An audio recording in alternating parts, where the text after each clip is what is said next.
విజయ్ గారు, మిమ్మల్ని కెరీర్ ముందు నుంచి చూస్తున్నాను. చాలా అగ్రెసివ్గా మాట్లాడతారు. ఈరోజు మాత్రం స్కూల్కి వచ్చిన పిల్లాడు కూర్చుని పద్ధతిగా, చాలా కామ్గా, పొలైట్గా, చాలా పద్ధతిగా ఒక స్కేల్ ప్రకారం మాట్లాడుతున్నట్టు అనిపిస్తుంది. ఎందుకో నేను ఎప్పుడు లోపల అనిపించేది మాట్లాడతా. ఇప్పుడు ఇట్లా అనిపిస్తుందేమో అట్లా మాట్లాడుతున్నా. ఆ రోజు అంటే ఇప్పుడు ఇనిషియల్ స్టేజ్లో అగ్రెషన్ అదొక,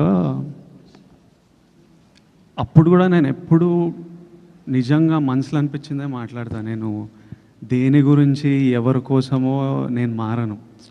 నాకు ఈరోజు ఇట్లా అనిపిస్తే ఈరోజు ఇట్లా ఉంటా. కాకపోతే ఆ ఇనిషియల్ స్టేజ్లో వచ్చే అగ్రెషన్ ఏముంటుందంటే it's like a defence mechanism. It's a defence mechanism. ఎవరు మనని ఒక ఫియర్, ఇన్సెక్యూరిటీ, డిఫెన్స్, నన్ను నేను ప్రొటెక్ట్ చేసుకోవాలి.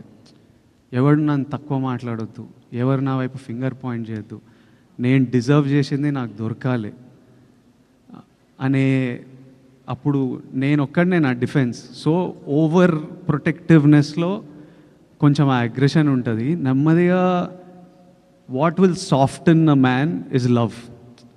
ప్రజల గురించి లవ్ వచ్చిన ఎంత సినిమాలో కూడా చూస్తుంటాం కదా, స్టార్టింగ్ అగ్రెసివ్ హీరో ఉంటాడు, అమ్మాయి లైఫ్లోకి వచ్చిన మదర్ వాళ్ళను ఎవరో సాఫ్ట్ అయిపోతుంటారు. ప్రజల లవ్ వల్ల ఇట్లా మీరు కూడా నా వైపు ఇక ప్రేమతో ఉన్నారు, ఇక మొత్తం సాఫ్ట్ అయిపోయినా. అట్లా ఆ ఇన్సెక్యూరిటీని దాటుకుని వచ్చేసారండి మీరు.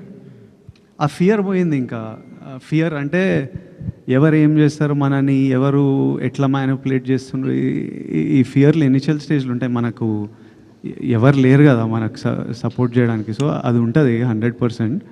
డెఫినెట్లీ అన్నీ ఏదో ఫియర్ నుంచే పుడతాయి. Any sort of behaviour, fear లైఫ్లో ఎక్స్పీరియన్సెస్, చిన్నప్పుడు గ్రోయింగ్ అప్లో experiences, it will all be part of that. Every change also that happens is because of the experience. నా చుట్టూ ఉండే ఎక్స్పీరియన్స్, ఎన్వైరన్మెంట్ వల్లనే ఆ చేంజ్ కూడా వస్తుంది.